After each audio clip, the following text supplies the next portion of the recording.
Jane asked me to take her through developing this image. On the left is the original and Jane's process file on the right. Jane has cropped the original to remove the intruding elbow on the right, the patch of red on the left and the face at the top. Jane has also darkened the face of the girl and extinguished the candle. You'll remember the image from a recent competition where, although the young lady was well received, there was a fair bit of criticism about too many distractions. How would I process the image? Working from the original, I'm going to deal with that elbow bottom right. Rather than crop, we're going to reconstruct the elbow and clone out the intruder. I'm making a path with the pen tool, which draws the compound curves we need. Having closed the path, we can change it to a selection with a small feathered edge, and having made the selection, I'm going to use the clone tool to fill in the blanks. This elbow crease has the wrong orientation, so I'm rotating the clone source key by using Alt-Shift plus the greater than key. That's the one that doubles with the full stop. The recording doesn't seem to pick up the brush movement, but I'm sure you get the idea.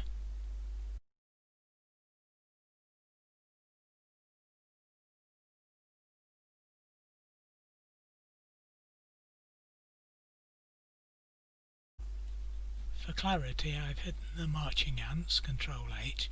The selection is still active, it's just invisible. Now to get rid of the intruding arm, again using the clone tool. Start by inverting the selection, it becomes visible again. Because the sample area is quite small, I'm going to enlarge the brush so the tool paints a bigger area. Rather than using keyboard shortcuts, I've dragged the clone source box on screen so you can see what I'm doing. I'll reset the previous rotation angle to 0, and here I'm using the scrubby zoom to enlarge the area painted by the tool.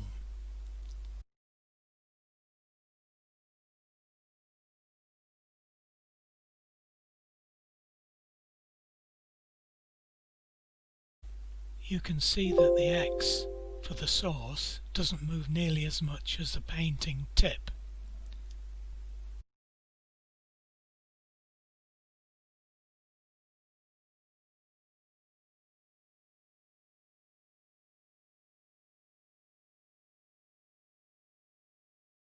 Whoops! Remember to reset the clone source or you may get a surprise next time you use it.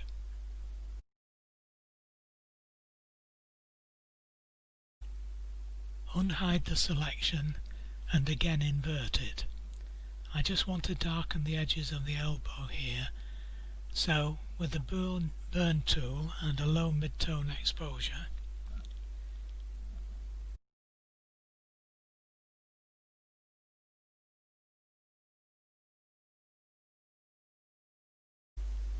now to tackle the red patch bottom left. Using the quick selection tool, drag up the left side.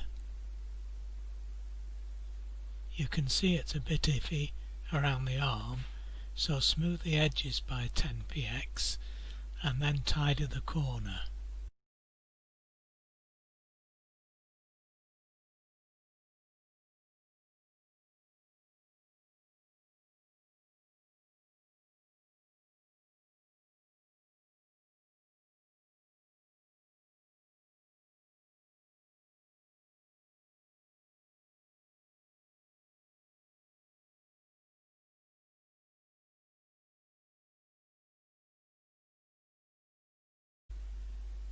It's the clone tool again to get rid of the red, and once more we need a bigger brush.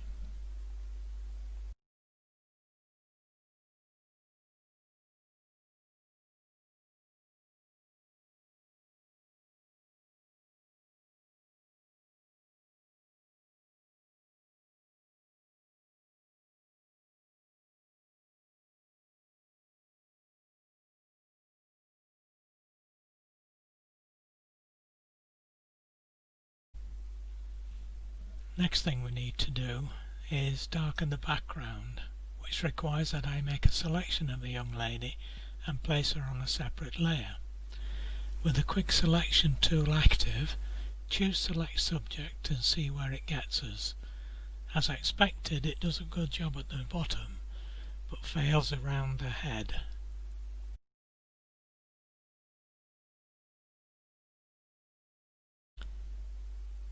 Change to the lasso tool, and it's all manual from here on in. I'm not looking for perfection at the moment.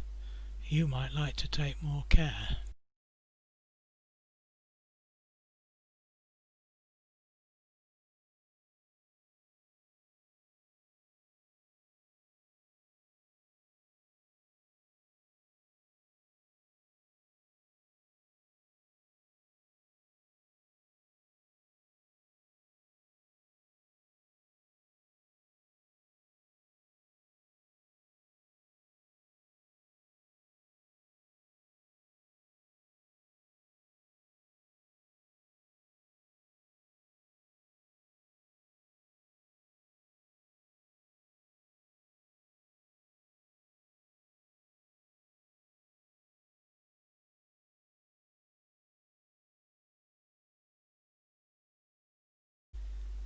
Having made the selection, feather it and save it to a new layer with Ctrl+J. Now that we've got the young lady separated from the background, we can think about getting rid of those bits that we don't want.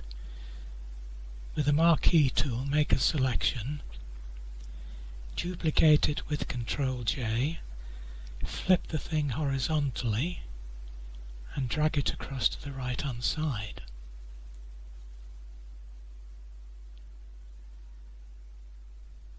Deselect,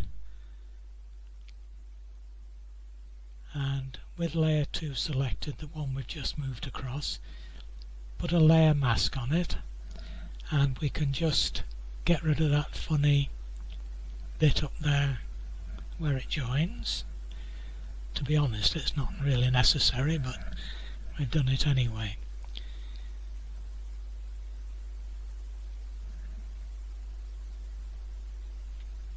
Okay.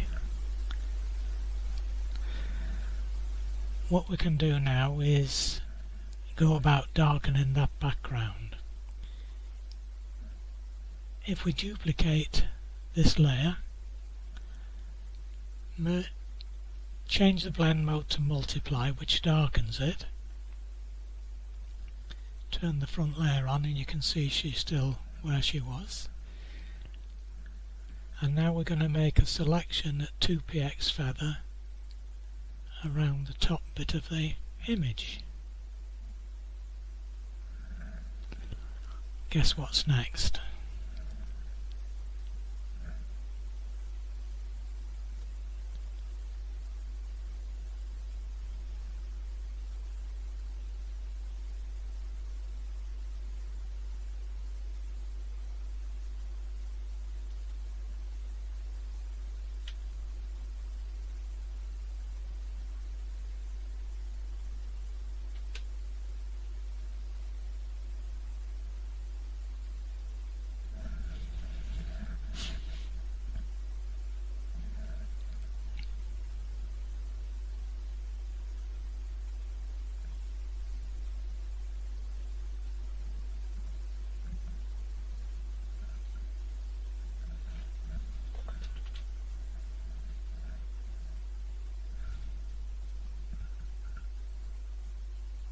Okay, happy with that. Reset the clone source.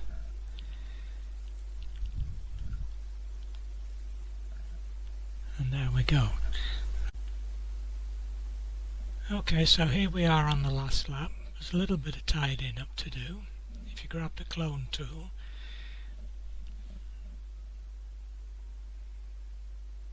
I can just go in here, and that's a little bit light around the edge that I missed. But you can just clone in a little bit to make it look a little bit better.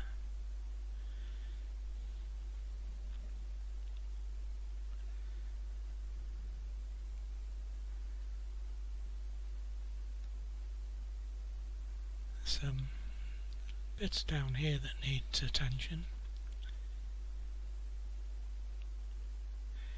If you change the blend mode of the brush to darken, then it will only copy over the light bits.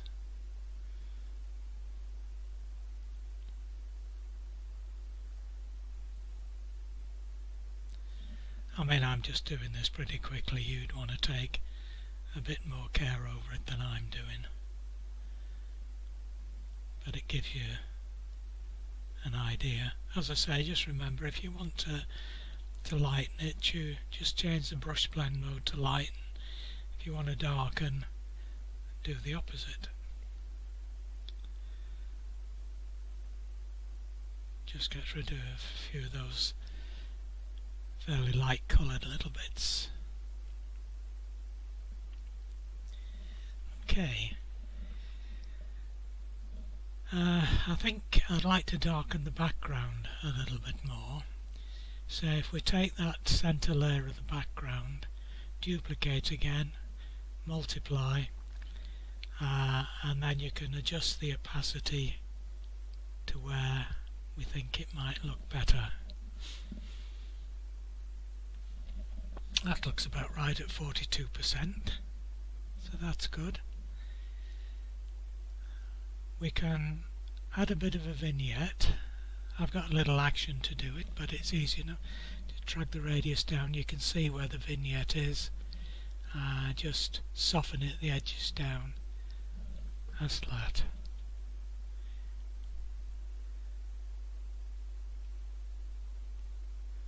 If you want to stretch the vignette so that there's more, it reaches higher up the body, you can do a transform and just drag it up, and that'll darken, drag the vignette up a bit on the lower body. And you can always double up on the vignette, or you can increase the opacity or decrease the opacity. I think 70 is about right for what I was looking for. And now perhaps do a reverse vignette.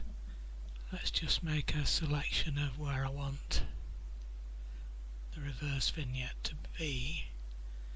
You can move your circle about using the space bar. That's where I want it. Again, I've got a little action for this, but it's easy enough.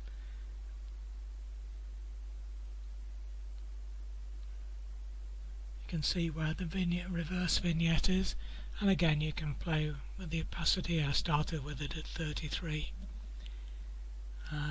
That's where it would be at top. Again, somewhere around 75. Doesn't look too bad. You could crop a little bit off the top.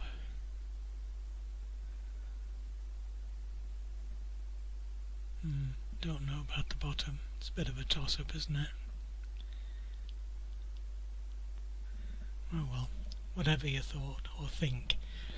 I think there's a bit of a hot spot around the nose that I might have dealt with, but I reckon we can leave it for the time being. I'm fairly happy with that.